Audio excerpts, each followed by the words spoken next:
l'aide vectorielle d'une force. Afin de représenter une force, nous avons besoin d'un outil mathématique. Nous allons utiliser comme outil le vecteur. Pourquoi le vecteur? Parce qu'il possède aussi 4 caractéristiques. Le point d'application, la droite d'action, le sens et l'intensité. Prenons un exemple, et tout d'abord, si je prends cet aimant et que j'exerce une force sur cet aimant, nous observons que l'aimant se déplace. Nous allons tout d'abord analyser la situation et essayer de découvrir les 4 caractéristiques de cette force exercée sur l'aimant.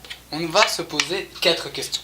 La première question, c'est où la force est-elle exercée? La force est exercée au point de contact entre mon aimant et mon doigt. Nous avons donc trouvé le point d'application. Première caractéristique, le point d'application.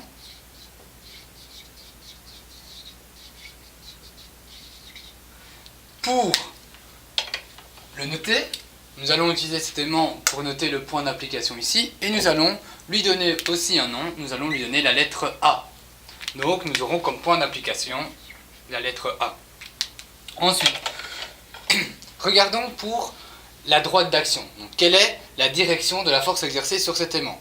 Je recommence, hop, nous observons ici, et je vais prendre une droite afin de bien vous montrer la droite d'action. Nous observons que la droite d'action est donc bien verticale.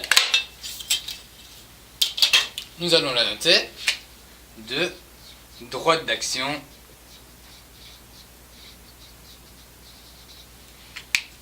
verticale. Voilà. Ensuite, troisième caractéristique, quelle est l'orientation de ma force? Pour cela, je recommence.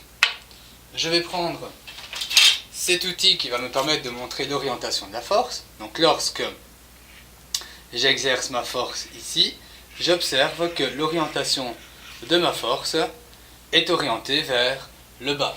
J'ai donc ma troisième caractéristique qui est l'orientation, donc c'est-à-dire le sens, et c'est vers le bas.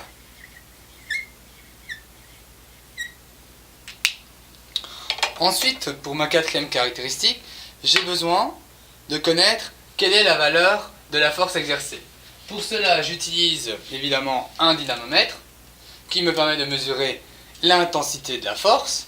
Je vais donc accrocher mon dynamomètre à l'aimant et lire la valeur lorsque j'exerce une force. Voilà.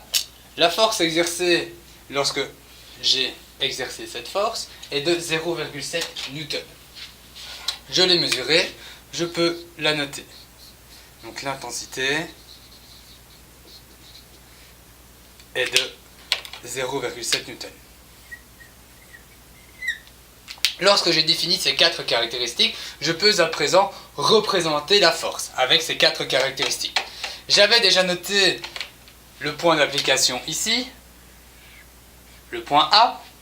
Je dois ensuite représenter la droite d'action, le sens et l'intensité. La droite, je sais qu'elle sera verticale, le sens orienté vers le bas et l'intensité 0,7 Newton.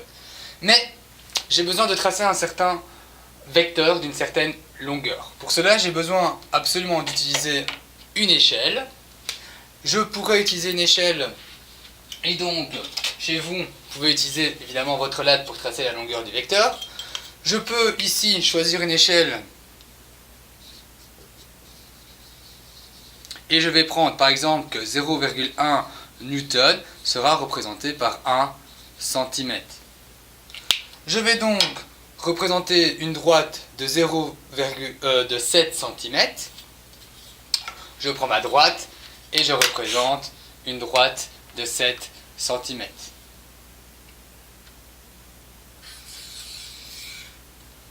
Voilà, ma droite de 7 cm. Donc ma droite d'action a bien été représentée.